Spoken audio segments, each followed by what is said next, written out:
you freaks, geeks, and cinemaniacs. From the heart of Hollyweird, California, at the epicenter of all things eerie and awesome, it's time for Charles Band's Full Moon Freak Show.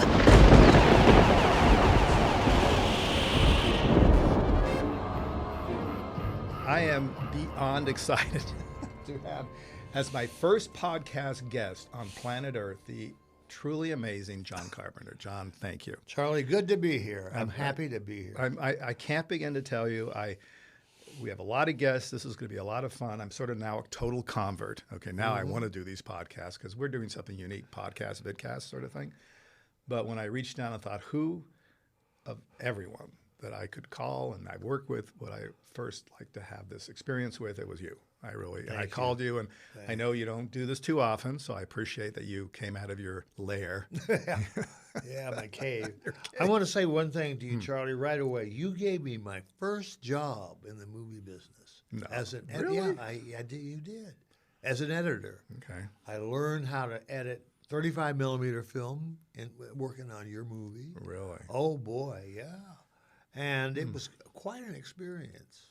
I got a whole lot of memories from that time. Well, let me ask you this, and we have to talk about what the film was, which I buried for 47 years almost. But you were shooting Dark Star at that time on weekends or something. Yeah, oh yeah. So that was 16? Yeah. Okay, so you had the familiarity. It was 16 millimeter, Oh, sure. but 35 35 I didn't know anything about. You hit the big time. And boy, I was there. Had an editing room down on, Highland, I think. I honestly, I have a bizarre memory of convenience and some things because Foxtrot for me was not a good experience. I don't understand why. Okay, so tell me, because I have no memory, because I erased my memory other than just hanging with you or having dinner or coffee or lunch. How did you come into this fold? How did that happen? A friend of mine said, well, they're looking for an editor. And I just sort of said, well, okay, here I am. And you hired me. And you put me in an editing room. Really? And off I went. And, oh, yeah. And you know that your DP at the time, now this was the first shoot. It wasn't the second. You had 2 shoots. Okay.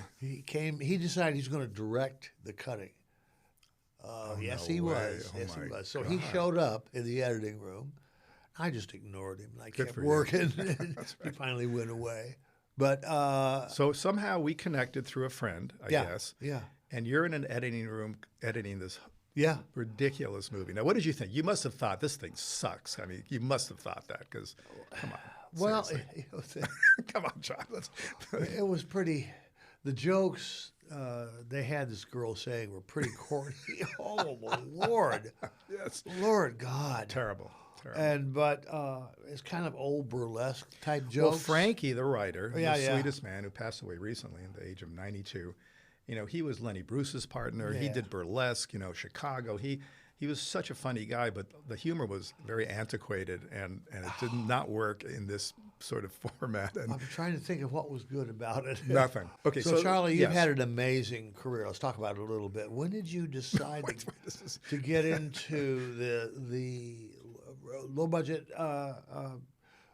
What do you call? What was it? Yeah, low budget horror, sci-fi. When did you whatever. decide to spew out all these movies? I just kept spewing too. It's what I know how to do. I just wanted to start making movies, and you know, the next year I made Mansion of the Doomed, and this time I was like, okay, I've got to do this. Too bad you didn't edit it. By then you were probably I off know and, you didn't want off to and talk running. to me then. But what? You didn't want to talk to me. Maybe because you were involved with Foxtrot. That's right.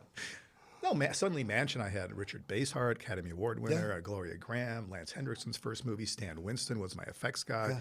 You know, we had this amazing, and I was very proud of the movie, and I just haven't stopped. Yeah. But turning this around, okay, so now when you do a podcast, I'll be your guest, and then you can ask me all this stuff. Okay. You're the most interesting human being Not- in not- Hollywood. no, not You've been ever since you arrived here. You've been an entrepreneur That's that true. people can look up to. Come on, man. You're self-made. I think I just outlived a lot of them. That's all. No. You're self-made, and That's off true. you went. And I don't know how you did it, really. I don't know how you raised the money and made the movies and kept going. I did. And even in disastrous times. Disastrous, yes, there were those But too. you keep coming back. It's Well, amazing. Let's go back to Dark Star because we have some we have some really interesting moments in our life that have kind of intersected. Like when I shot Tourist Trap and you were shooting Halloween at the exact same time. Tourist Trap. The distributor, Erwin Yablans, Compass, who was both of our distributors. Did he distribute your Tourist Trap? Yeah, and a few others. But that's some years later. Let's go back to Dark Star because it all began with that very clever movie. Yeah. So tell us a little bit about that. You made that with spit and glue on weekends. It started as a student film at USC. And I didn't know. Grew out of there and became a feature. And I worked with Dan O'Bannon. He was my partner at the time. We worked it over the years and finally sold it to Jack H. Harris. Oh, to Jack Harris. Oh, I knew boy. him well, too. What a character. Did you know Harris? I did. Mm-hmm. Really? I did because I started the first independent home video company a few years later called Media Home Entertainment. Right. And I licensed movies from everyone, including Jack Harris, The Blob, the whole thing. Did you? Wow. Okay, so you made a deal with Jack Harris for... Yeah, well, God. That's a good deal. What a pirate he was. They all were. I know. They all Every were. single one. But I don't think that's really changed, Charlie. It hasn't changed a whole lot. No. They're all still pirates. They are. They are. Well, the system is stacked against the independent guy who wants a fair share. You got to know that whatever advance you get's the last money you're That's ever it. gonna see. You're never going to see another That is dime. it. Then the accountants come in. You can't read them. In Universal, they put interest on top of what you've spent every day. Right. It's true. You can never. Well, I mean, I've made an endless amount of small movies, so that's my world. You have made some amazing big movies with bigger budgets. I mean, look, I love some of your movies. I got to tell you that some of the best times I've ever had with my, at that time, younger children was watching Big Trouble in Little China. Yeah. It's one of the greatest movies ever made, in my opinion, in the genre. No, That's nice. It's a Thanks. fucking great movie. I mean, Escape from New York, awesome. The Fog. I went to the theater every time. I'll go. If I was with my wife or maybe my second wife or whatever, it'd be like, I really know this guy. He edited Last Foxtrot in Burbank. It's like, what? And once in a while, not in recent years, maybe the last 10 years, internet, I would say that to someone and they call and they go, no, the guy who edited is John T. Chance edited Last Foxtrot in Burbank. Yes, he and did. you were smart back then. You put in another name. But you know where John T. Chance comes from? Oh. It's the character in Rio Bravo that John Wayne played. That's John T. Chance. He's the sheriff of Rio Bravo. Damn. And I used it on Assault on Precinct 13 because that was what I was inspired by. Oh, you use that name too? Yeah. Oh, yeah. As you're directing? No, editing. As the editor. Editor again. He's worked twice in the business. wait, Foxtrot and Assault on Precinct. That's it. That's his resume. His career was over. It early. was done. Was finished. All right, so then I went to talk to you about making movies with you back in when was that? In the 80s, I think. Really? You were at that dental school in Hollywood. Do you recall that? A dental school, really? Yeah, the Empire. When you had created. Yeah, but that was on La Brea. That's correct. But that wasn't. That was our building basically. Yeah. There wasn't a dental school. It there. wasn't. You told me it was. Maybe it was formerly. Or That's something. what I mean. Oh, okay. It wasn't. Okay, yeah. It wasn't like you had it. No. So why didn't we do stuff? I don't know. I just didn't work out. Is it too late? Huh? Is it too late? You want to make some of these movies? They're too much fun. Oh, yeah, but I can't make a low budget movie anymore. That's true. It's too fast. You have to move too fast. It's tough. Well, maybe. All right, I'm going to go back to the 70s. All right, so then Dark Star, and then how did that? Because an Assault on Precinct 13. Then was it Halloween after that? Yeah. No. I did a TV movie, and then I did Halloween. Yeah. Wow. Yeah. So here's how our paths intersected during the Halloween days. So we were both distributed by the I don't know how to characterize them. Go ahead and try. The really sort of full of good, strange energy, street smart kind of. I don't know. I want to be kind because I like Erwin. Anyway, Erwin owned a company called Compass International, I think it was. And I'm not sure if I knew you were with Erwin because I licensed some movies for my little home video company, which included Assault on Precinct 13. But all of a sudden, I'm aware that you are involved with Erwin and he's going to help fund or he's going to make a movie with you. Because he mentioned it to me, because you must have told him of our relationship. He says, hey, I got a friend of yours, Charlie. And I said, okay. And John Carr, oh, really, John? Okay. And I was about to make Tourist Trap. And what was funny, of course, this is a bizarre memory, is that Irwin tells me, yeah, and I think John's film's around 300 grand, and you're more expensive. Yours like 400 grand. Now, Irwin didn't fund my movie. He gave me a contribution, then I got some money from a foreign distributor. Right, I mean, right. I pieced it together, but nonetheless, he was part of it. And Did he distribute your movie? He did. Yeah. Okay. He just within the same year. Okay. But that's my story. So he goes, yeah, John's making this movie, and I said, well, what is it called? He said, it's called The Babysitter Murders. Yeah. And I said, oh, that's not a great title. He says, yeah, we got to do something about that. So he said 300 grand, 400 grand. And I said, well, who's in John's movie? He said, well, there's a daughter of some actor. He didn't even know the name. There was no star. He said, well, you got Chuck Connors. I had Chuck Connors in the movie. Okay. So I thought, well, I've got by far the superior movie here, right? Chuck Connors. And then, I don't know if you remember this, so we're shooting literally at the same time. No, I don't. Yes, Really? and Where? you invited me somewhere in the Hollywood lowlands. Okay. You invited me to the set. Don't Okay. you remember this? I came by. You had the Steadicam, which I'd never seen before. Yeah. Oh, Jamie wow. Lee Curtis, the thing, and then you came and visited my set. See, this memory is Oh, gone wow. because we were blocks from of each other. Now, either this is a memory or I invented this. Okay, probably so it's did. possible that's not. No. But we were shooting these movies at the same time: Babysitter Murders, Tourist Trap. Yeah. Nobody in your cast, Chuck Connors, you know. Anyway, so these movies are about to come out. Irwin is the distributor. I think Tourist Trap came out first and did good-ish, you know, and was well acclaimed. It was a good little movie. And then I came into Irwin's office because I was always talking to him about licensing rights for my video company. I was always there for some reason, probably because I needed money, which was always a nightmare. And I see this poster, Halloween. I go, that's fucking great. He said, yeah. He said, that's the Babysitter Murders. And it's coming out on whatever the fuck it was. Yeah. And it was a smash, a huge hit. Do you It remember didn't start that? that way, though, Charlie. It started poor. Really? Bad reviews, kind of, but word of mouth built it up. Wow. So, because even back then, he had a pretty sizable release, like 100. It was not today, but it wasn't one theater. He released it in 100 theaters or some. Yeah, he did. He did. I mean, however it all happens, I have no yeah. idea. But I just know that, you know, Tourist Trap is not forgotten, and Halloween is. I mean, it's. I remember reading Tourist Trap and thinking, what's an interesting movie. Yeah. Did you direct that? No, David Schmuller directed Schmuller, it. yeah. It's on Stephen King top 10 movies of that era. I mean, you know, it has some accolades, and it stands the test of time. It's one of our better titles in our library. But Halloween just brought you from John T. Chance and to the limelight. But now I'm curious, because these memories are a little hazy because they're frickin' decades ago, right? How did the title go from Babysitter Murders to Halloween? How did that happen? That was actually Irwin's idea.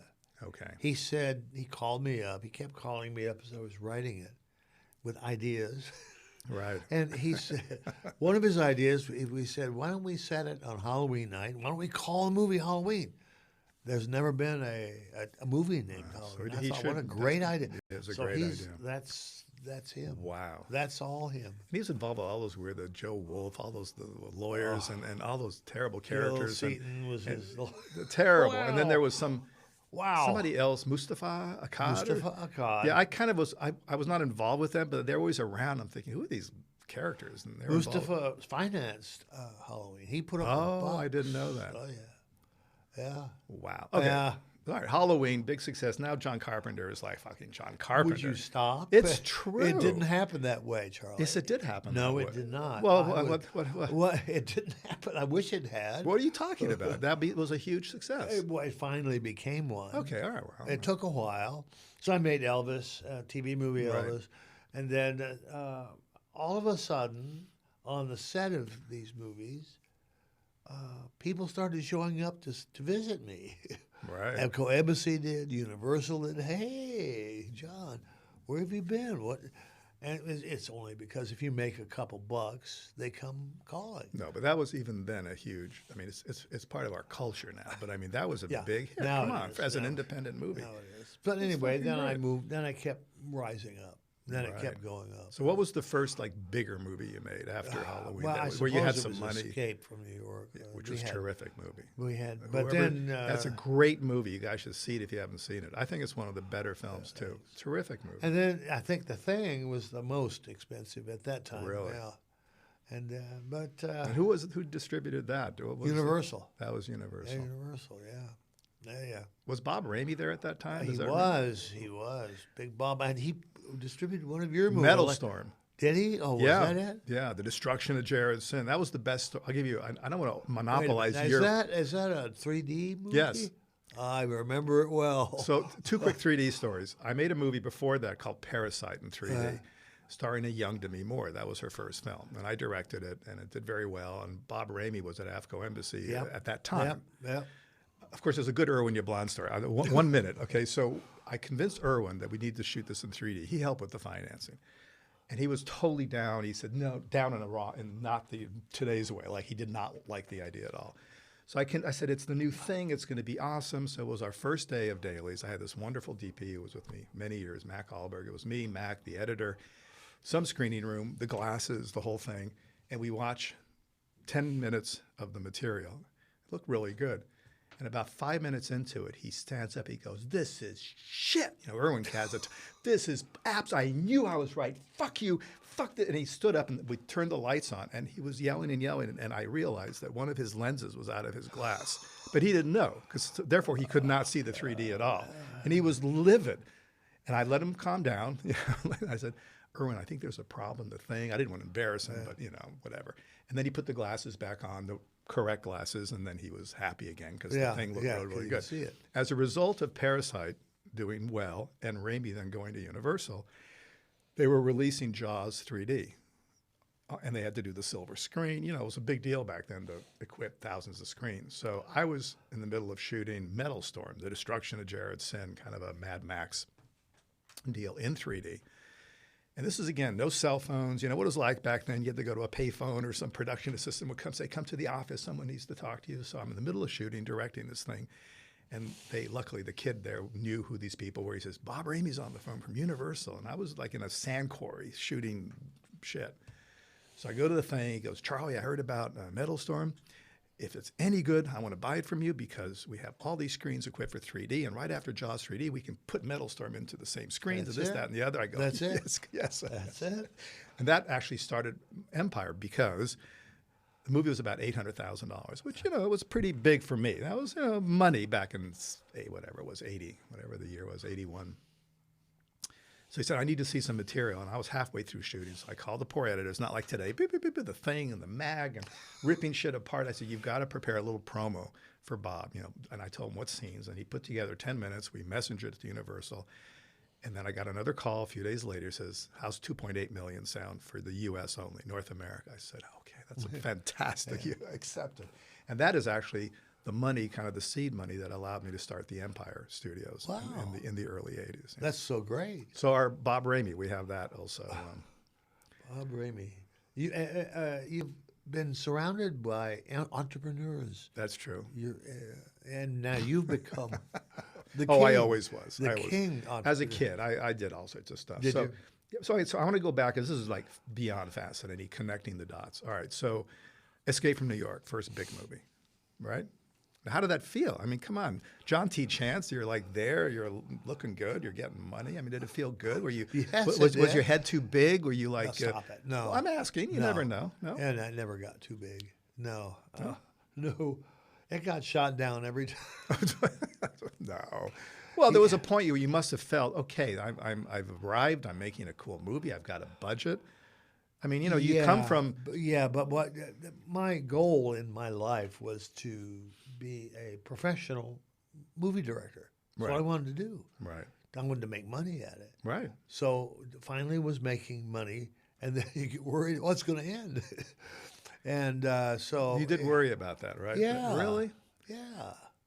Was it a money thing? Because, there are periods in my life where there was no it money. wasn't the money. It was mostly the career. The career. Yeah. So you were worried that at a certain point you just not... But that finally faded later, and Good. I got comfortable with the business, It's crazy fucking place. And you got married in the early 80s, right? Yeah, I did. That's Adrian Barbeau, who was in one of my movies. You know that. Yeah. So imagine this. Which one was it? I make a movie called Cannibal Women in the Avocado that Jungle one, of Death. Yeah. Adrian Barbeau, Shannon Tweed, and of course Gene Simmons was there all the time, and a very young, wonderful, wannabe actor dude named Bill Maher. So this is Bill Maher before Politically Incorrect, and he played sort of the Harrison Ford type. He was wonderful. I saw him at I used to do a comedy club all the time. It was one of the clubs. I forget which one. And I'm looking for someone kind of handsome but with a sense of humor, and that's how I found Tim Thomerson, who I use many times in the Transfer series. And I see this guy, Bill Maher, and next thing you know, he's a co-lead in Cannibal Women. So anyway, I digress. But all right, so you married. You have a story for every situation. There's story. Well, I mean, it's unreal. I got some stories, but I've made 360 movies. So, I mean, if you don't have some stories, you're like an idiot. It's like, Who's the most difficult actor you've ever worked with in these 360? Well, and I'm not talking about amateurs. I'm not first timers. Right. I'm not. So the two actors that come to mind, and I'm not sure if difficult is the right word, is Klaus Kinski. Oh boy!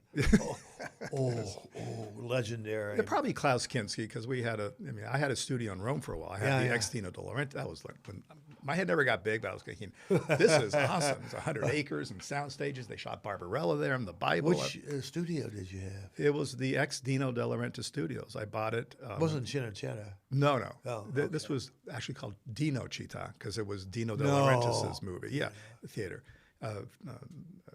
Studio. So anyway, he fell in fallow times, and the thing was sitting there, and I just happened to luck into it, and I was friendly with Dino. I'd met him, and then it turned out that I was told that even though he doesn't own it anymore, he kind of still does, and go meet with him, because suddenly, any excuse to be in Italy was a good one, and my fortunes were great, and Empire was doing great. We were making movies like Ghoulies and From Beyond and Troll and all the Reanimator and blah, blah, blah. So I actually did a deal with Dino, and for a brief period of 3 glorious years, we owned that studio. Oh, really? And Make movies there, did you? Oh, made 30 movies in 3 years with all sorts of characters. I mean, people, some of them, again beyond, whatever. I don't want to, you're pulling me into my spiel. Let's get back to Klaus Kinski. So I'm shooting 3 movies at the same time there on different sound stages. Thanks for reminding me about Klaus Kinski. One was called Troll. Okay, it was a really cool movie for the time. Julie Louis-Dreyfus's first film. Noah Hathaway, Sonny Bono. It was a very bizarre, eclectic cast. On another stage, Stuart was shooting Dolls. Stuart Gordon, Dolls. He made a number of movies with me. What a nice man. It was a sweetheart. Oh, man. Sweetheart. A good friend, and really sad that he's gone. And then David Schmuller was directing Crawl Space with Klaus Kinski. I recall that. And this was a moment where I'm in Dino's ex-office, which was humongous. And I was sitting behind his desk, which was as big as this room. I mean, Dino was a very short man, but the desk was colossal. And for a brief moment, I knew we had 3 movies shooting. I was there, sound stages, Italy. Everything was happening. Awesome. It was awesome. happening. Someone brought me a little espresso, whatever it was. It was like perfect. And a gal comes up, one of the Italian girls, and I speak fluent Italian, and she says in Italian, "You must come down to the bar," because we had a bar in Italy is where you get coffee and stuff. It's not a bar, because we had a bar on the location, at the studio, because Klaus Kinski and David Schmuller are going to kill each other, and Klaus has a knife out. Now in Italy, when you hear that, you go, okay, that's an exaggeration, because everyone yells and screams and they never come to blows. But it wasn't an exaggeration. But she said, no, this is really serious. You got to come down, because Klaus has got a knife. He's going to kill Schmuller. So now I realize this is a bummer. So I come down, and my whole thing is I'm very calm. I learned it from my dad. It's impossible for me to be sort of derailed. And in a situation like that, you have to handle it the right way. So as I approach in front of the bar, there's like 15, 20 people, and there's yelling and screaming, and someone's holding on to Klaus and David, and then they get closer together. And when I come, there was literally, oh Lord, Klaus had David by the lapel, and he had a knife. He was going to stab him because he was not happy with the close-up. It was some insane movie-related thing. And I said something like, in a very calm voice, I said, "Klaus,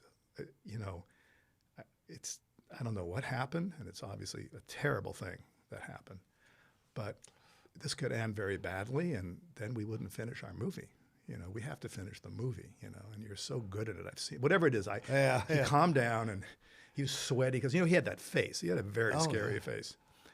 And he calmed down, and an hour later they were back on set. But he was going to kill him because the way he, I guess, mishandled the shot or something.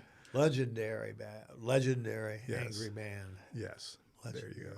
But had a beautiful daughter. Beautiful. Oh, Oh, my God. my And that shot of her with the snake at the time was Yeah. just something magical about that capture. That was on everybody's wall Yeah. everywhere. It was a real trip. So how do we get to, the actors, the crazy actors. Well, what about you? Who have you worked with? Now, come on. It's only fair. Chevy Chase was Really? I wanted to quit the business after working with him. Really? What was the movie? Forgive me. Memoirs of an Invisible Man. He was a producer on this thing, and he wanted to be a serious actor. Ooh, that's a mistake. Now, Yeah. big time mistake. So you're directing, and he's like got this attitude. Oh and- yeah, it was bad. Was it one of those things where they had to shut things down? No, it was never just- got that way. I took it all in. I just internalized it. But that was my worst. Worst. I've had others, but I have a present for you. Yes, you do. I do. Yes, I do. Okay, And tell let me. let me tell you what it is. Okay. So I have heard that you enjoy video games. Huge. Huge. Okay. So before I show it to you, I'm going to give you a quick story. So I'm not a video gamer. The young girl who I'm going to interview after you. I'm not even aware there's a place called Twitch and people watch people play video games. I'm not even aware of this. And she's a big person in this Twitch world. Anyway. But in about 1980, after I'd started Media Home Entertainment, the first video company, I kind of had I got wind that this video game thing was happening. It was Atari, right? That's correct. And my son had it, and I thought, this is really stupid, and whatever, but I understood it. And I thought, wouldn't it be a cool idea to have a horror video game? And because I knew all the players, let me license some horror movies and turn them into little evil Pac-Man guys, whatever it was. So I licensed Texas Chainsaw Massacre from Bob Raimi, and I licensed, again, Halloween from Irwin, because I had previously licensed Halloween for video, because I put it out on my own label. And back then it was, it wasn't a big deal, but it was pretty cool. So now I'm trying to explain to people up in Silicon Valley what I want, and they're going, well, these are the programming guys. They were still up there, I guess, or maybe in the beginning, and they basically understood it. I thought, this is going to be huge. I'm going to call it Wizard Video Games, and my first two releases I remember that. Well, coming up. And I said to myself, okay, this is like the beginning of the home video business. It's the video game business with horror video games. So I spent a bunch of money, programmed these things, beep, beep, beep, beep, beep, beep, you can imagine how silly they were, Atari. Beautiful packaging, what I'm very good at. And I went to the Consumer Electronics Show. I produced maybe 1,000 of each to give out, whatever, and could not sell one. People would come, because back then it was all big department stores. They say, you can't, these are for kids. You can't think that we're going to carry a game about a guy who's knifing other characters. Video game business is about children. It's not about horror. Anyway, I was so ahead of my time. I got fucked. But this is back in the day. Yeah. So this is a gift to you. It's a framed poster from 1980. Oh my God. Of Look at that. Wizard video games. Wow. And there it is, Texas Chainsaw Now, Massacre. is your name on this? No, it's not, but it was my Shoot. company. That's Come all right. on. And Halloween. Look at that. Now, I'm told, because I don't follow it, that if you can find a Halloween or a Texas Chainsaw Massacre Atari original in good condition, it's like $1,000, $2,000. Yeah, I bet. No, I bet. I'm not in the world. This Thank is you, yours. Charlie. Yeah, Well, there you this go. is the best thing I've ever received. Oh, no, stop it. But anyway. Wow. Yeah. I'm very happy to give this to you. No, because thank you. I found it, and I thought, John's got to have this. It's I funny sure how, do. how things that you make 30, 40, 45 years ago sometimes become prized possessions I of other know. people because you don't know, and all of a sudden there's 3 left on Earth or something. So, all right, so now we got to get past, the 90s. And then when did you make, because I love Big Trouble in Little China and my family. We've seen it. 86. Oh, really? Was it 86? It was 86. Script came to me, and it was it is the movie you see. It was insane. I can And I imagine. thought, well, who's going to make this? And I don't know how you did it. Even today with CGI, it would have been a challenge. But you did this all without any of that. the 20th Century Fox at the time. Wow. I think they thought they were going to get Indiana Jones. That's what I think they thought they were going to get. That Really? kind of adventure. Yeah. Okay. But no. It wasn't that at all. But it was so terrific. I don't understand. That's one where I scratch my head because to me it was as good as any of those other big tentpole. It had you see, everything. But you're not them, and they exact revenge on people who don't count out to them, and I didn't. I mean, during production? Yeah. Oh, okay. Yeah, So don't fuck with my movie. Don't get in my way. Don't do that. Don't disrespect me.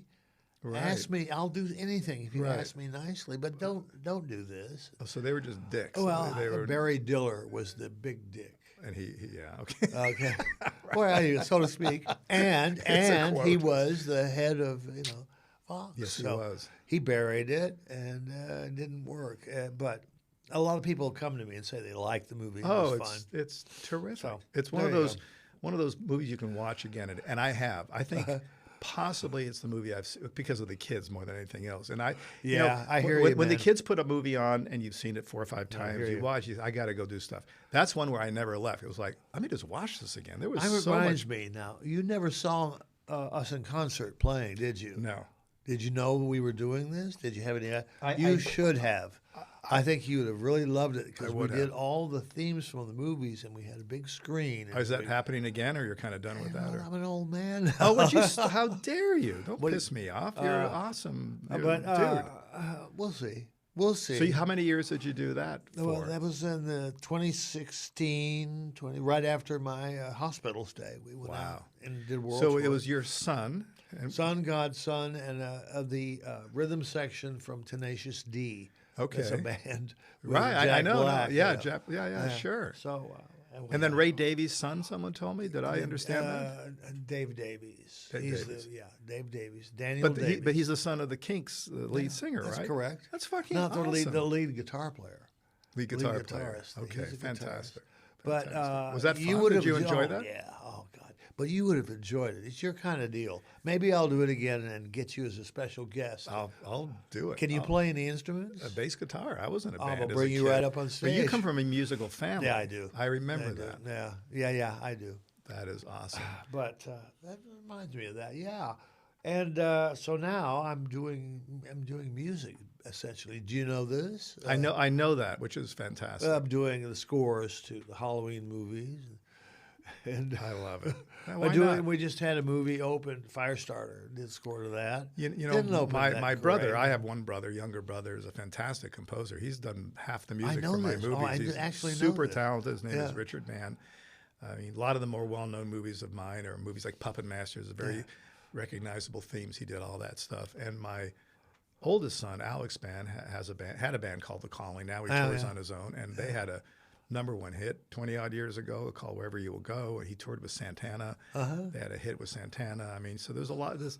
It's an artist family. That's what we are. And you too. We share that in common. Well, yeah. John T. Chance, dude. You got to remember John T. Chance. He's essential. I didn't. He is absolutely I essential. didn't know the derivation. I didn't know that character Oh, was. yeah. Oh, Jesus. yeah. So right now, you're hanging out. Okay, you're at home. You're chilling. You're doing the music. Well, I'm just saying you're Right you're now? composing. Yeah. Well, right now we're here in this awesome. Yeah. little We're just room. started Halloween Ends, the next Halloween movie. And is that Blumhouse? Do not believe for a minute it's going to end. Oh, of course not. For a minute. It never ended. It's been Because 40 years. It just it's- keeps going. The money. It's Yes. all about that money coming in. Well, no, let me tell you, I'm speaking from some experience because I go to Oh, the conventions, I talk to the fans. There's a nostalgia factor. There are people who grew up watching these movies, and It's true. It will never stop. The 80s yeah, is big, right? And Am I right about and that? the 90s. I Really? mean, Halloween, you kept making these things, right? I mean, right? Some of them were really pieces of shit. Big You time. got 2 good quotes here.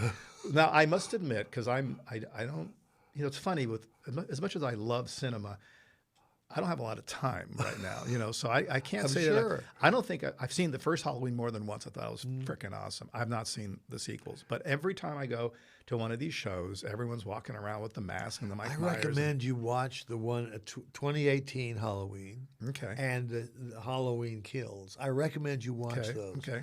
The director's really talented. What's his name? The director? David Gordon Green. Okay. And he wrote the screenplay with Danny McBride, who's the With comedian. Danny, he's great. Yeah. You got to see these though. He's really. All really right, good. I will. When It's your name's really- not there, I think It shows me up. I mean, Oh, I'm just a stop it. bum No. compared to.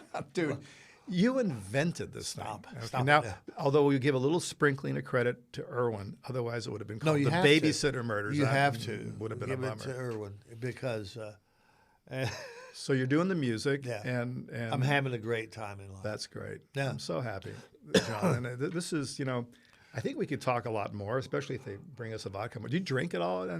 No drinking. None. And he stopped smoking 8 years ago, right? That's right. Dang. Did Yeah. you ever drink? No. You never drank. No, coffee. I love coffee. Coffee. I know you I love love coffee. basketball and video games. Okay. Yeah. Well, then I gave you an old antique video game poster. So And you got to start playing video games, dude. I You'd can't love do it. I just What's wrong with you? It's hand-eye coordination's all I'm it is. good at that, but it's like I got too much to do to sit there. you accomplish nothing. It's It 2 would hours open later. the It's whole world for you that you'd start full moon video games. I started. You would. I started Wizard No, I video know, games I know, 42 but years that- I ago, know. and I died. It was a disaster. You can do it now. You can do it now. It's really changed, Okay, Charlie. I'm since sure. then. Well, the guest who's going to come in after you, because I always want to add someone young who we're working with in a movie. that's I think great. it's important It's great. to connect people. Her name is Dare Taylor, and aside from having been in my most recent movie, which is Evil Bong 888. Yes, I have a whole series called Evil Bong. I've been making it for 16 Wait a years. minute. Evil bong? Bong. Smoking bong. Yes, it's about an evil bong. I made the first one with Tommy Chong 16 years ago. It is one of our most enduring franchises, Evil Bong. This is the 9th one, the 9th Evil My Bong. God. I'll And have she's to one check of the. that out. It's it's fun. You'll dig it. It's cute. Are you Well, directing any of the bongs? I directed every one. Did you? All Awesome. 9 bongs. Yes. Awesome. I'll send you a couple of Blu-rays so that you. Would go- you? Yeah, I'd yeah, love yeah, to yeah. see the 'Cause, bongs, yeah. I'll send you a few others that you can catch up. I'll send you not too many, but then you'll go, oh fuck, this guy is bizarre. But anyway, so she again, her name is Dare. She's going to be. She's probably here now. Oh, that's great. We'll spend a little moment with her. I will, and her thing, aside from Instagram and being an actress, is this Twitch thing, which someone tried to explain to me this morning, where people watch people play video games. Yeah. That's a real thing. Yeah, I guess. I don't know. Well, I don't have you're not not the on expert Twitch? on that. No. That's the craziest thing ever. All right. Well, Hey, man, this is fantastic. you know, you're being my first guest means a lot to me. Seriously, I get very emotional. I'm at an age I where know I you are. can't. You're Italian. You're I- from Italy. I'm not Italian at all, actually. You know that. I know that. I just Oh, grew know up that. there. I know that. My father was French, and he married an American chick. I and, know this. you know. I know all about it. Wow. Yeah. But it means a lot, and My friend, I enjoyed it. I love it. thank you, John. So cool, so cool. And so after this amazing John Carpenter 45 minutes, I'm so happy that we get to meet. How do I say this? A super talented, super hot, super awesome actress who was just in Evil Bong 888, and I'm talking about the beautiful Dare Taylor. Hi. There you are. Thank you so much for having me. Well, the idea of these podcasts, vidcasts, because they're both. There's a visual side, which people can see, and then there's the audio side where people are, driving Listening. or whatever, listening. Yeah. And, I thought it'd be fun to in addition to the celebrity guest, have people who've been in our current movies, who maybe the fans don't know because brand new. You're brand new. Yeah, To I'm Full Moon, brand you're new. brand new. Dare was in Evil Bong 888, which literally came out 5 days ago. Yeah, I'm when so you're seeing this on the 24th. Yes.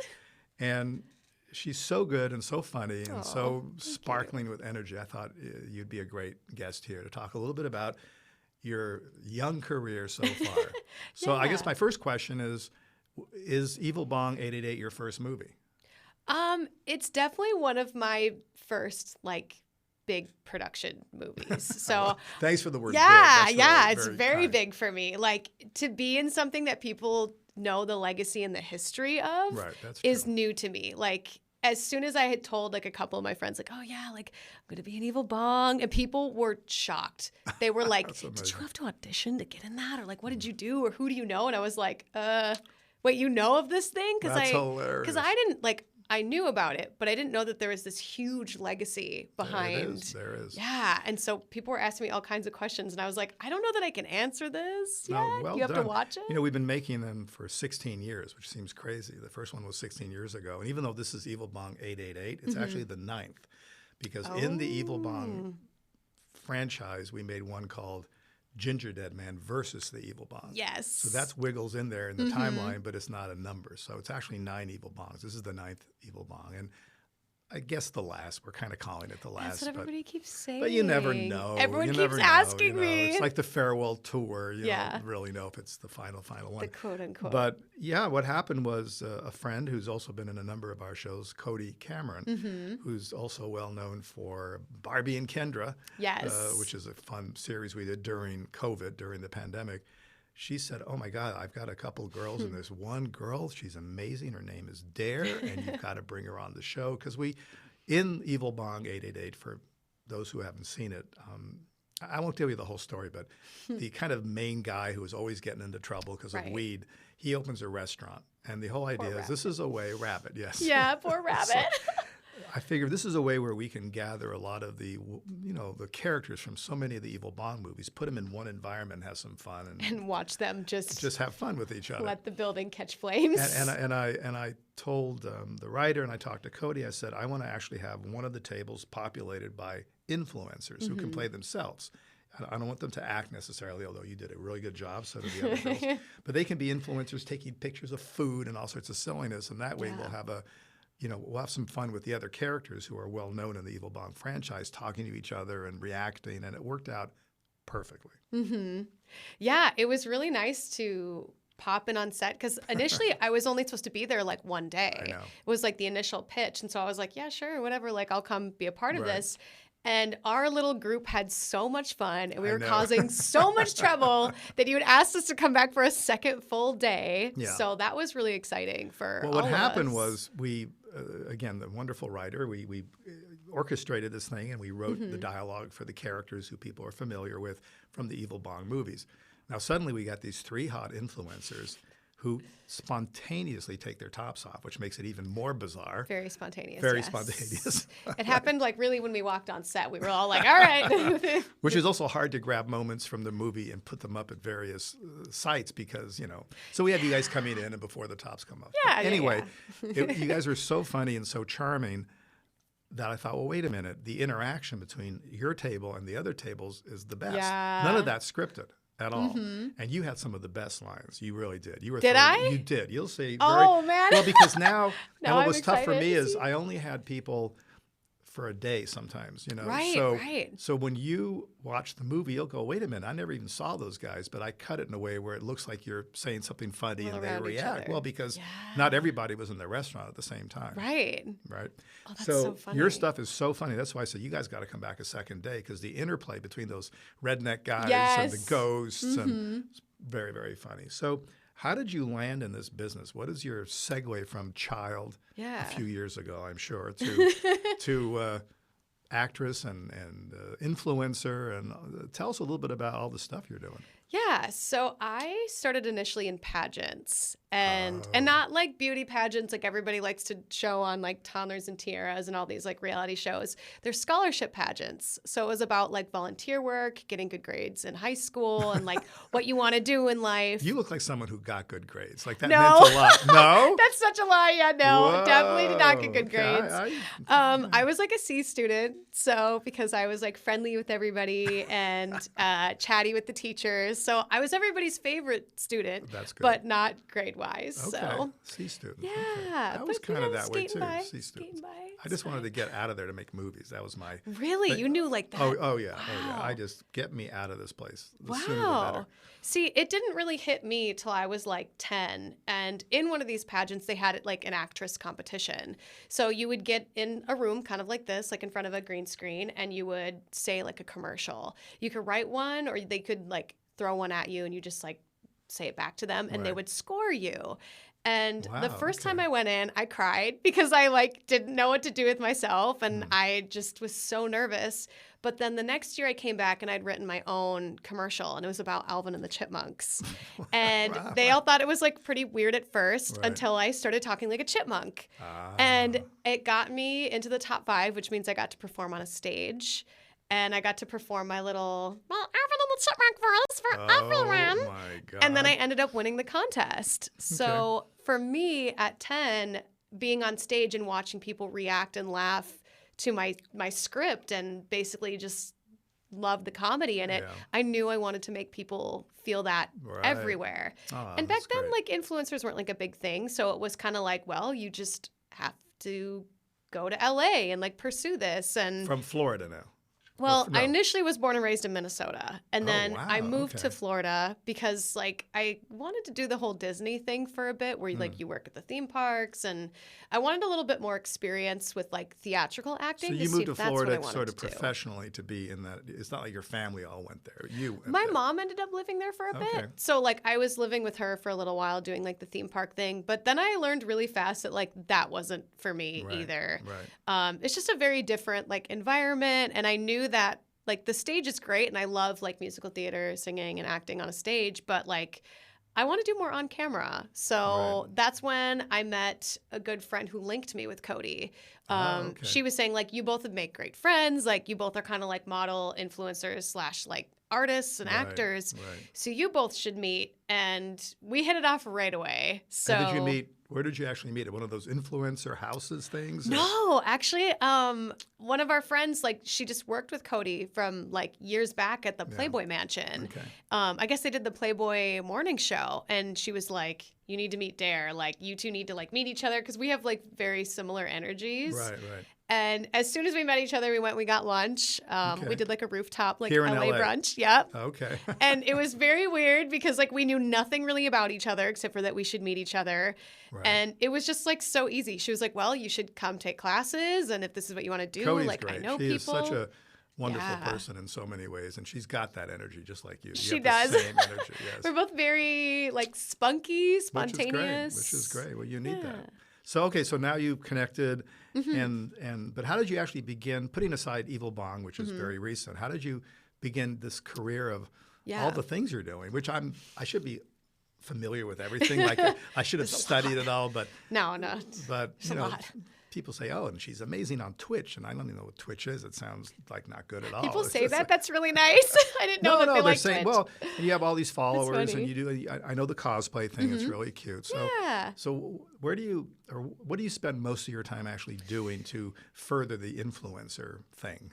I would say I mainly spend most of like time on Twitch because you can't just like post a photo and go. Explain you have to Twitch sit there. To me and to those who don't know it. Yes, so Twitch. Because it sounds like snitch, which is not a good word. I know, right? It doesn't have a good name because like people relate like twitching or right. It's not a good thing. I don't know why they named it what they did, but it's basically it's like a live streaming platform, but it was primarily made for video gamers. So you would like sit down, you would turn on your video games and you'd play with your camera, like you in the corner, and then you reacting to the game that's happening. And people watch such a long way. Oh yeah. Wait, so they watch. Okay, let me get this straight. Yeah. So they watch you, Pretty Dare Taylor, playing some video game, and that's their involvement. They're watching you play the game, but do they see the game too? Or? They do. They get to see the game, so it's like full screen. So if you suck, they see that. Yeah, and they love that. They love when I suck at games. It's so great. I get it. But and then like your face is in like the corner, like wherever, so that way they can watch you reacting to it. Okay. But like Twitch has come such a long way now that they have like other subcategories. Like, do you know what ASMR is? It sounds like a sexual thing. The whispering thing. Okay. Oh, seriously? Yeah, like you get to whisper. You like whisper the whole time and you like make sounds. And people want the whispering thing. Yeah. Oh, I spit. I'm sorry. You didn't spit it out. No, that's awesome. But yeah, that's like there's like subcategories where you can do those things. It's amazing. But like I don't really feed into like the typical, I guess, like hot girl categories because like girls do the ASMR or there's like pool beaches and hot tubs where you are in a bikini outside of a pool and you're like, wee. me. Like that's And you're playing kind of the video thing. games too. Well, that's what other girls do. But like Okay. I primarily grew up with a brother, and like we played Nintendo games. Right, We didn't do like PlayStation, but like we were like a solid Nintendo family. So I grew up watching him play video games, and then in the pandemic I was like, well, maybe I should like Twitch stream because like Right, I right. enjoy playing games, but I don't really get to do anything with it. So people discover you playing a game. Well, Yeah. Now, what games? Obviously, that's a good question. Like, what games are you playing that? I play horror games sometimes. Really? Yeah, there's a ghost hunting puzzle game, which my friends that watch me Twitch stream are like, when they make Phasmophobia the movie, they should hire you to be in it. And I'm like, oh, then I'd be the first girl who would die. Like, I know my character type. But so it's a game where you get all these ghost hunting tools and you use them to figure out what ghost is haunting the house. You know, it's funny. John Carpenter was here earlier, Yeah. and he's a big gamer too. He loves playing video games. It's not my thing, so I'm speaking Yeah. from a standpoint of not being very knowledgeable. But back in like a freaking long time ago, around 1980, I started the first independent video game company called Wizard Video Games. Wow. This is back when people were playing games on the Atari system, like Yeah. Pac-Man. So this is like Stone Age time. So I thought, okay, it's Stone time Age. for horror video games. So I licensed the rights for the Texas Chainsaw Massacre game Yeah. and the Halloween game, which was John's movie. And, you know, I developed it with these people up north, and it was very cool for a primitive game and great packaging. And I brought these games out. I went to a big convention that was Consumer Electronics Convention with the booth. I thought, this is going to make a freaking fortune. I'm the first guy. Yeah. And I could not sell any of them because the buyers were mainly the buyers from department stores. And they would say, Charlie, it looks great, but video games are for kids. They should be cartoons. They should be family. No one's going to want to buy a horror video game. No one's going to see a little, you know, Mike Myers with a knife. That's what they told you? Well, that was what it The thing was. back I was then? basically 20 years ahead of my time, right? Wow. And I closed up shop. That was it. Stop, and that was Done. it? That was it. Well, and then I went on and made movies. I did my Right. thing. But for a brief moment, I could say I was the first video game company for horror video games. But Wow. unfortunately, a little too early. That's Yeah. insane to So me. what I gave John on the show is I have a poster from 1980 of the Wizard video games with Halloween and the thing. And Oh my gosh, 'cause, that you is know, so obviously, cool. there's a lot of history there. But all right, so obviously, video games are a different story. Video games are like hot Horror- topics on horror your video games. Yeah. I definitely like I'm a huge there's some horror games that I won't play because I am what I like to call like weak-minded because Right. if I see something scary, I will like not stop thinking about it and then I Really? can't sleep at night. Oh, dude, My no. first horror movie that I ever saw was when I was like 16. You'd think like 16-year-olds are old enough to watch Yeah, horror films. yeah. It was When a Stranger Calls. And But I see, like but that's a really good Yeah. movie. That gets under your skin. It's not just Yeah. a shock horror movie where, you know, that one can be creepy. I like stopped babysitting. I could not babysit anymore. Like That's the actually thought very of someone calling me and being like, he's inside the house. I was Right, like, right. I can't babysit anymore. I well, can't watch anybody's kids. But that shows what, you know, these great movies, the great horror movies are, like The Exorcist, which is beyond Yeah. creepy.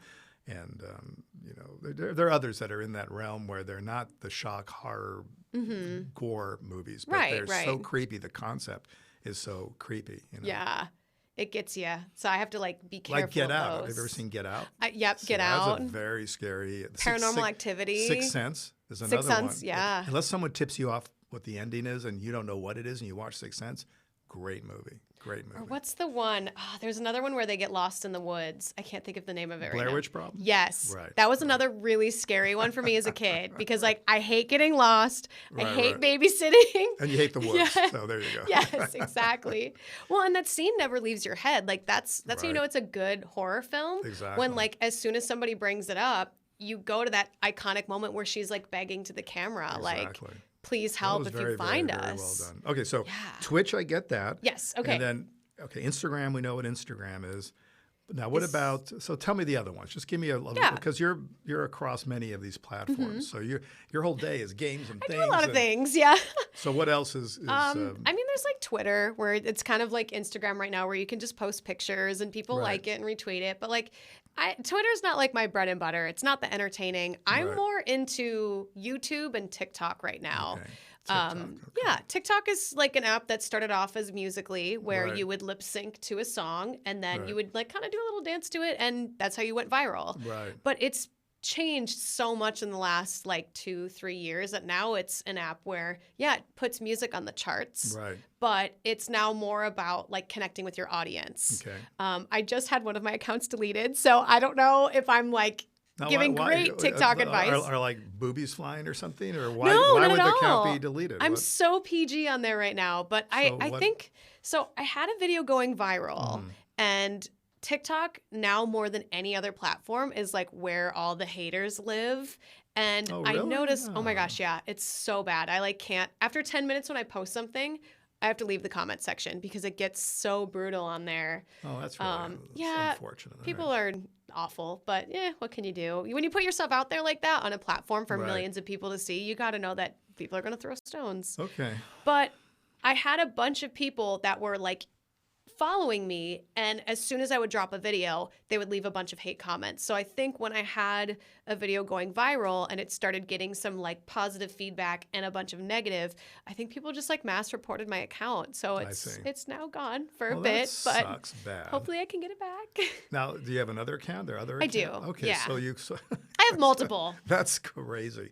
Yeah. So what about so what is there any I'm asking this in a very naive, innocent way, please, so I don't ask away. have an end to this thought, but what about some of the sexy stuff like fans only? Because I hear about that now. I've never even been on that side, honestly. You've never been on OnlyFans. or OnlyFans. Yeah. No, I have not. I should have known when you said the name backwards. I should have See, known you're not duh. on there. I'm just in my bubble making movies. No, and, you're and great. by the time I'm done, I'm tired, and I don't I don't have blame time you. to surf around. Although I've been watching TikTok videos, and they're fun. For 10 minutes in the morning, I'm enjoying just It's fun, jumping right? around. And I saw one of yours. You're very Oh, cute. yay, I don't thanks. know.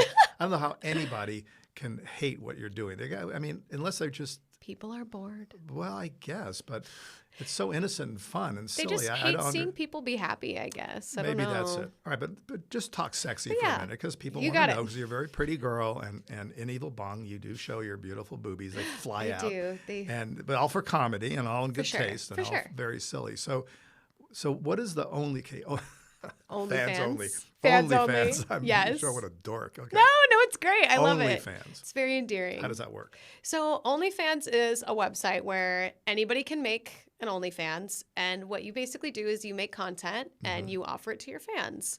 And it's very much so up to you. Like you get to decide what the price range is, how often you want to post on it. Like there's no like minimum requirement. Right. And there's a lot of girls that are making, well, girls and guys that are making tons of money off of it. So just so I get it, it's kind of like our streaming site, Yeah. I guess. But you set a price, and but is it like one fan or many fans?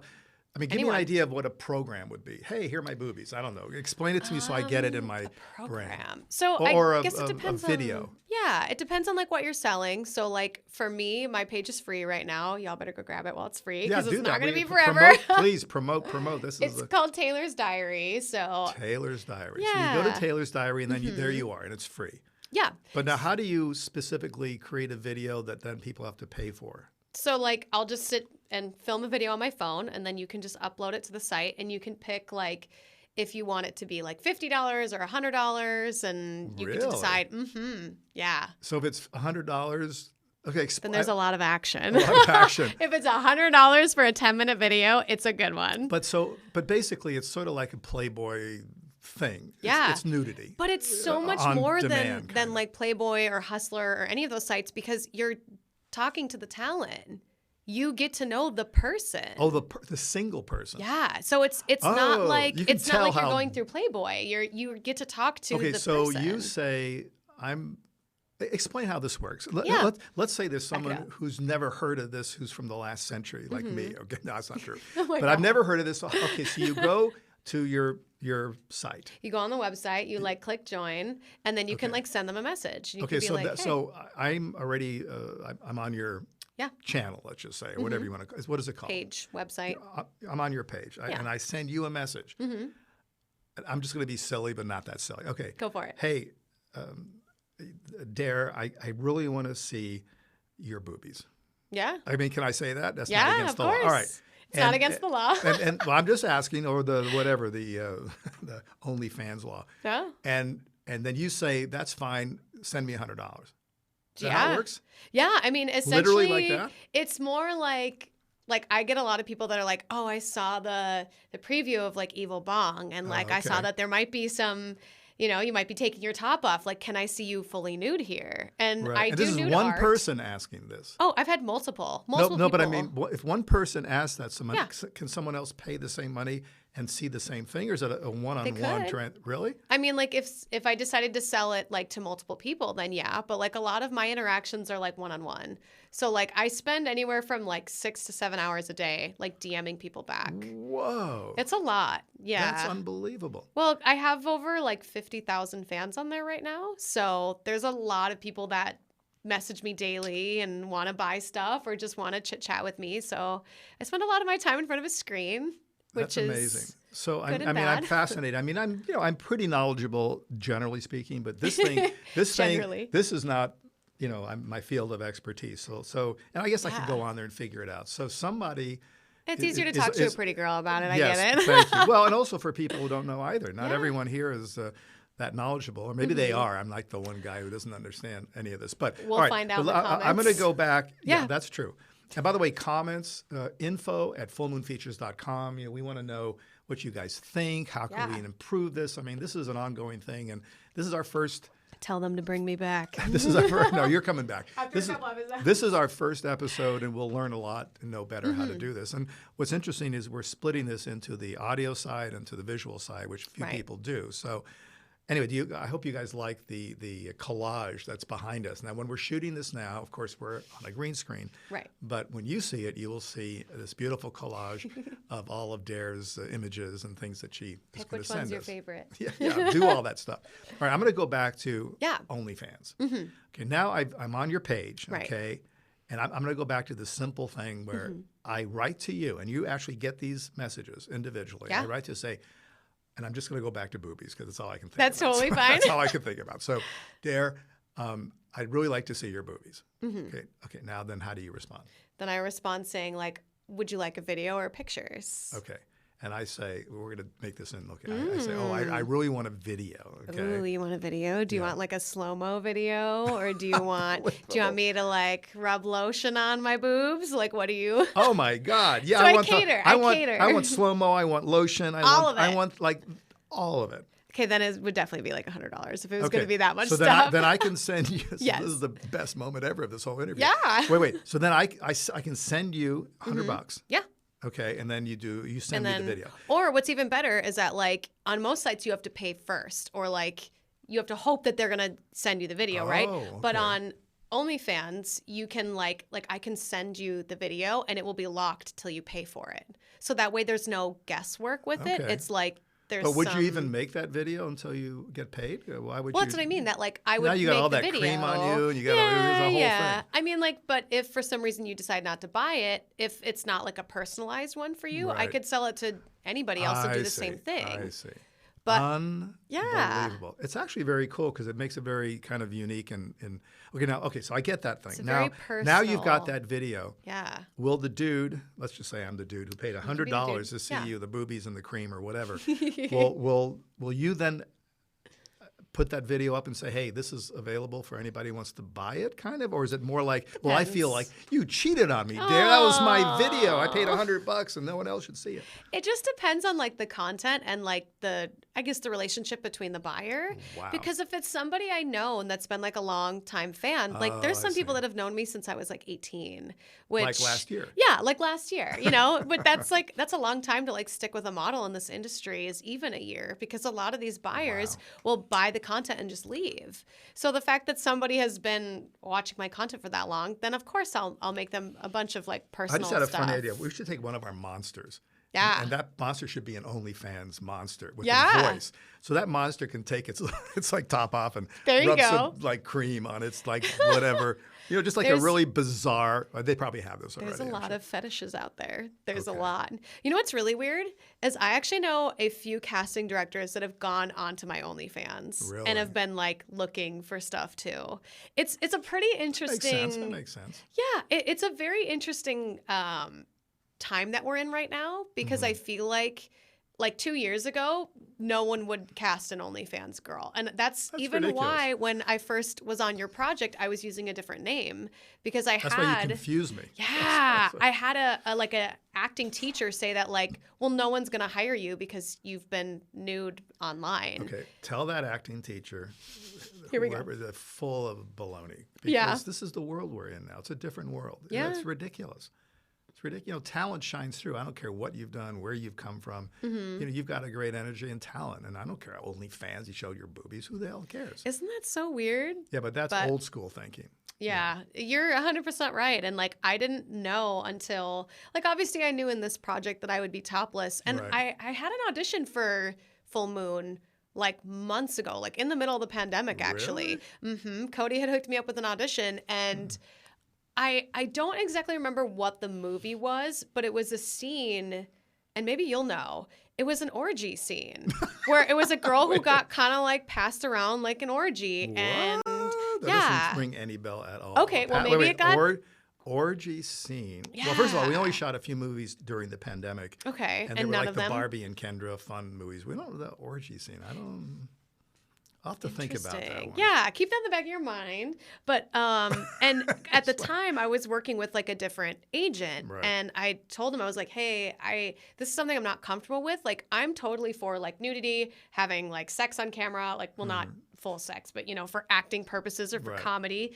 And I didn't feel like it brought the character or myself in a positive light. So I Right, politely right. declined. Good for you. And that agent basically told me that like, well, you're never going to work in this town then. And What the basically like tried to fire me. And I was like, Let me this ain't tell. a good I want to talk fit, to you. so- Anyone listening to this or watching this, Yeah. this is the worst advice that I've ever heard. yeah. It's ridiculous. You know that Yeah. if you're talented and you work at your craft, you're going to break through. I mean, obviously, it takes a certain amount of luck. It's not just like a Yeah. button thing. But I can't believe that you were told that. Isn't that crazy? Wow. And here you are. And then like, yeah, 2 weeks later, I was kind of like, if this is like what Hollywood is like, then I don't know that I want to do this. No. And luckily I now have a fantastic agent. I Great. have Good like for Cody you. in my corner, and And Cody's awesome. Yeah. And now you're part of the Full Moon family. Now I'm part of the Full And Moon We are making family. over 20 movies in the next 8 months. I mean, we are like on a roll. Do you want my new headshots, by the way? Well, yes. Should I do you want the booby video? I'll send it to you on No, OnlyFans. no, I don't need the booby video. I'm kidding. I got your boobies on Evil know. Bong. You have the best clips of my boobies. But so. it's a very funny show. If people haven't seen it, they should check it out. It's on our streaming site. It's on Amazon. It's called Evil Bong 888 Infinity High. Infinity earrings for you. Oh, that's hilarious. There you go. That's great. Well, I think that I've learned a lot. Yeah. I now it's called OnlyFans. OnlyFans. I almost said there the you wrong go. way. Okay, OnlyFans. It was endearing when you said fans only. Well, because it just proves I don't know anything about this. But it's interesting, and it's also, I think, amazing that you can, with your background and your experience, you know, suddenly you're here, but just a few years, right? Yeah. 2. I mean, I've only lived in LA for, like 2 years. So And what you've done, which I'm is new. amazing, is you've created a world, your world, where you're making money and you're Yeah. connected on all these different platforms. There's really, in a weird way, there's no difference than what you're doing as to what Full Moon is doing. I mean, Full Moon doesn't show its boobies. It doesn't have boobies. It makes movies. Right. But in a way, you know, Full we Moon OnlyFans coming soon. no. Although I like the puppet idea. but Subscribe for the Ginger Dead Man. yeah, he's He'll make an appearance on there. you never know. But when you think of it, we create Yeah. content. We come up with crazy ideas, and we in this world, as opposed to the old world of direct-to-video and theatrical, we want people to subscribe Right. to allow us to make more Keep movies. doing what you're doing, That's there's no difference. It's just now we're making movies, and you're doing things that are very personal, and you know, you're one-on-one with your audience, Yeah. whereas we are making weird movies. So I think it's amazing, and I want to thank you. And you're coming back for sure. Am I? Oh, good. How's next week? Next No, week? Yeah. Give it a month, all right? Yes, Dare. of course. Thank you so much. Thank you That for was having really me. awesome. All right. Watch. Oh, Yes. Where do they find you? Let's. Oh. So let's do that again. The thing. Over the here, thing. The best place to find all of my content is just at thedaretaylor.com. So TheDareTaylor.com. Awesome. Press a bunch of the buttons while you're there. You'll find some fun stuff. Well done. And thank you again, Dare. I appreciate it.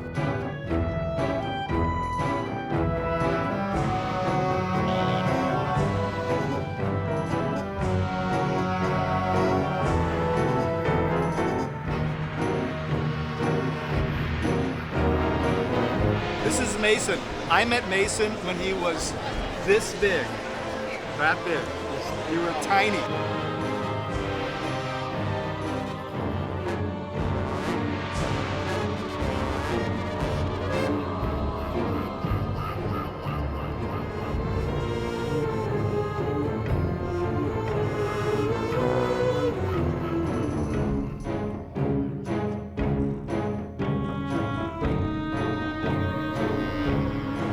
What does this mean? What does this represent? Father's Day, and I got my cake! Okay, that's Father's Day. But wasn't there already a Father's Day? Is it like a year away now? Yeah, I've never said it. I almost want to. I'm preparing for next year a little early. Okay. Or maybe it's a celebration of Mother's Day. Right? I don't think we're celebrating much with her. But see, eventually my plan, just so you know, because I'm Charles Band, I make movies, full moon, okay? My plan is I don't want to like check out when I'm 90. So there's just going to be a head lift of me. And I have to figure it out where it'll be a talking head, probably have some kind of a voice control, and someone like you will walk around with my head on a tray so I can still say hi to people. Hey dude, what's going on? What's happening? Doesn't that make sense? It does. Right. It makes sense. West can get away with it so can you. Exactly. It makes more sense if you have 2 vodka martinis. And thank you. What was it like making this first movie? It was everything you would ever want to do as an actor in a movie.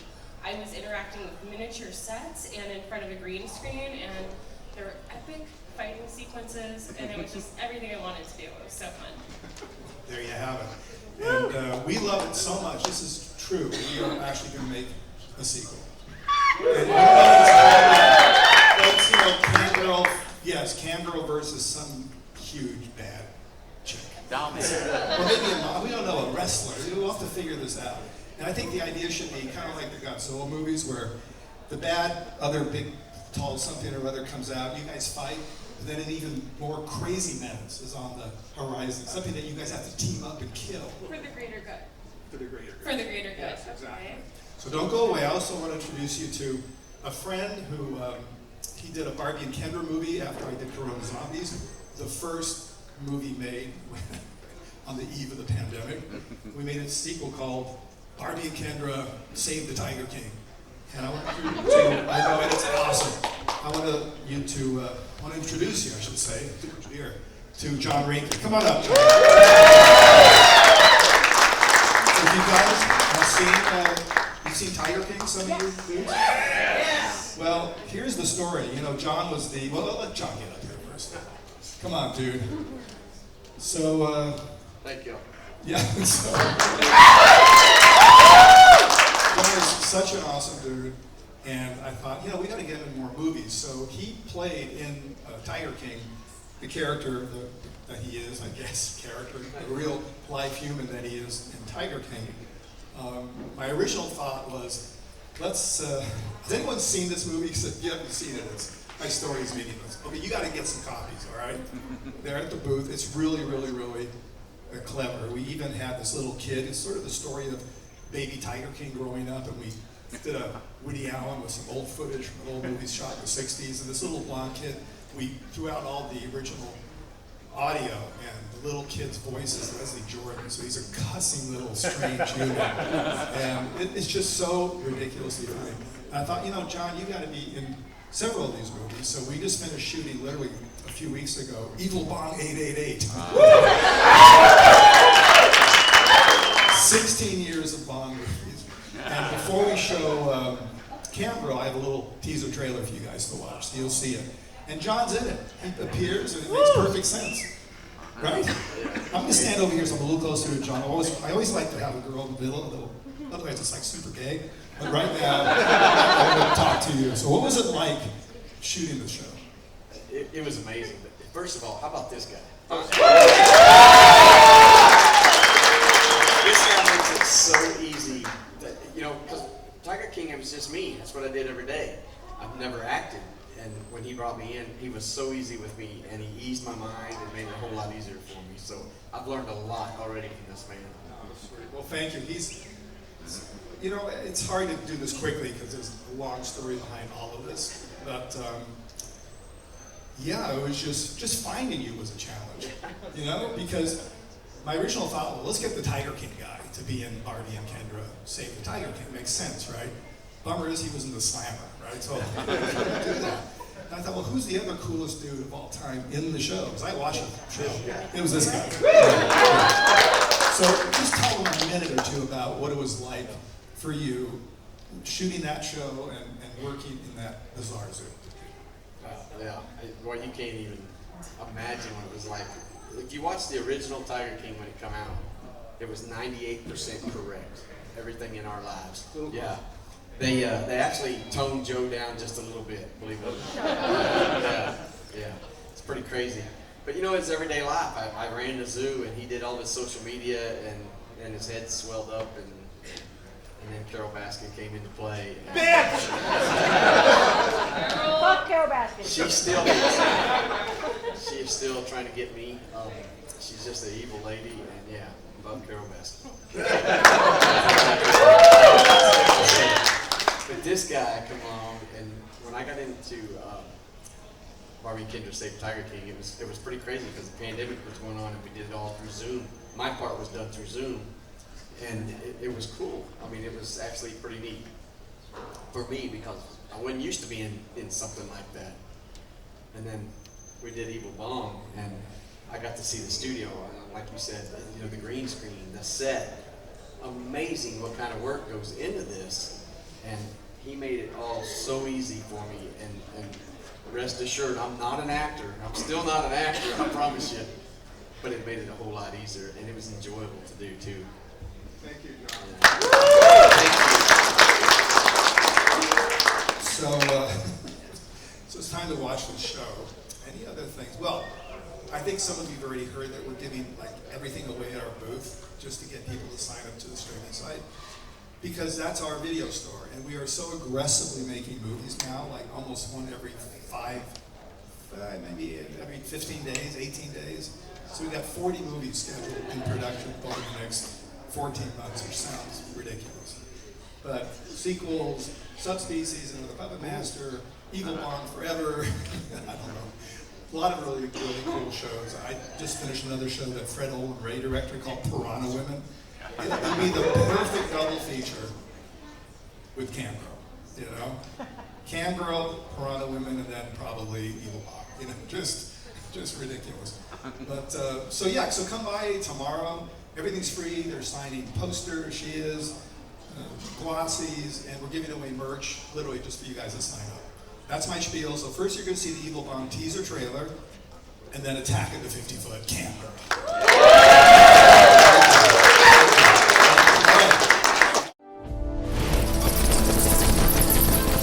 All right, ladies, we're going live with this one. Try to keep up. I am a self-made visionary. They love me. Morning, bitches. Our benefactor. Can I get a drum roll, please?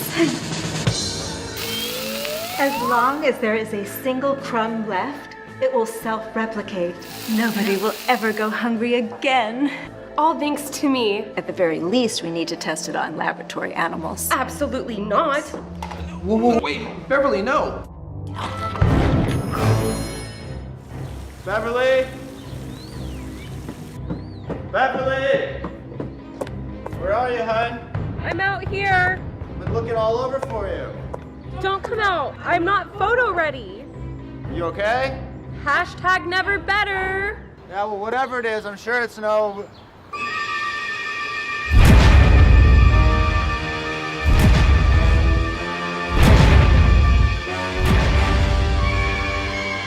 Big deal!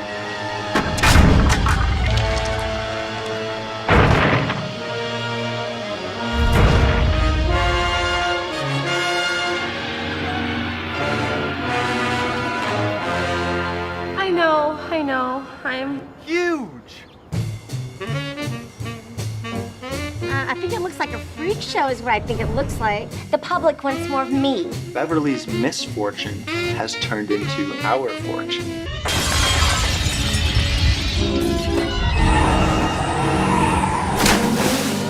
Oh yeah, and he likes it big.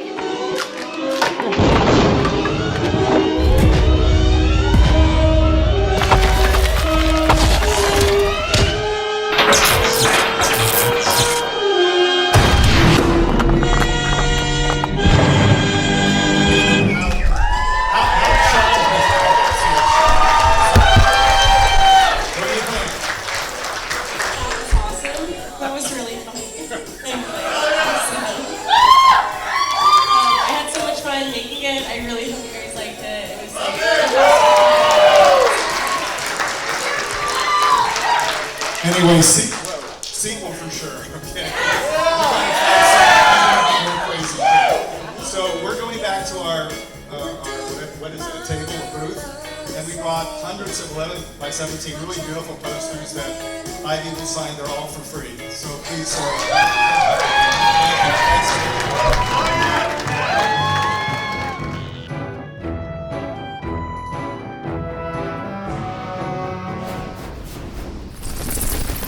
As you all know, this is a big night for me. For all of us. This is where the magic happens. I think I just found my new maitre double D. Here we go! Rabbit's back, baby! You're gonna love our new chef. I'm quite notorious for my food, yeah? Ooh, is he well known? She is known across space and time. Her! What's the fucking problem? There are no ingredients. We must make do with the beans on the frankfurters. Evie's got a motherfucking plan. I got a secret ingredient. Weed, motherfucker. Best beans and tiny dick sausages they've ever eaten. A high standard indeed. Oh my gosh. We got some! We got some! That is some sweet broccoli. We're in business, bitches! This is the new hot spot. Oh my god. It's him, it's him! Ah, dude. What the hell's going on with these whores over here?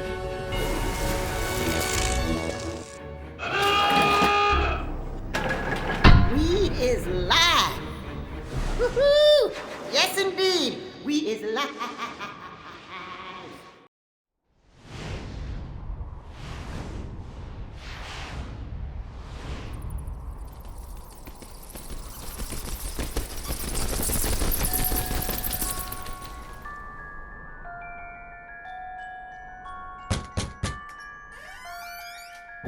Sybil, where have you been? I've been trying to call you for weeks.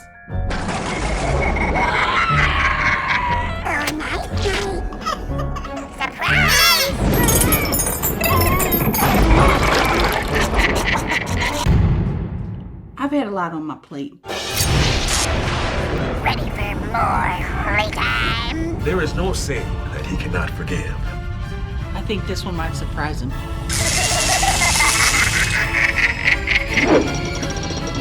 Skipper Beasley, Twinkle Toys Manufacturing. Fresh meat. Let's butcher this bimbo. We would like to offer you the opportunity to develop your very own line of precious baby dolls.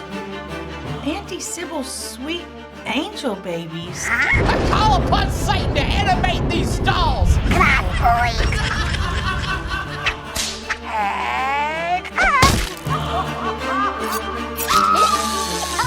Let's get this bitch.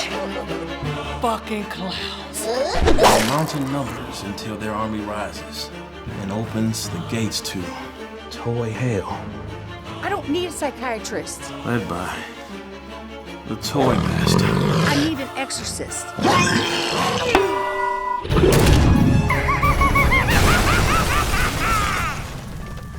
Little ones really keep you on your toes, don't they? Cocksucker. I love my mommy.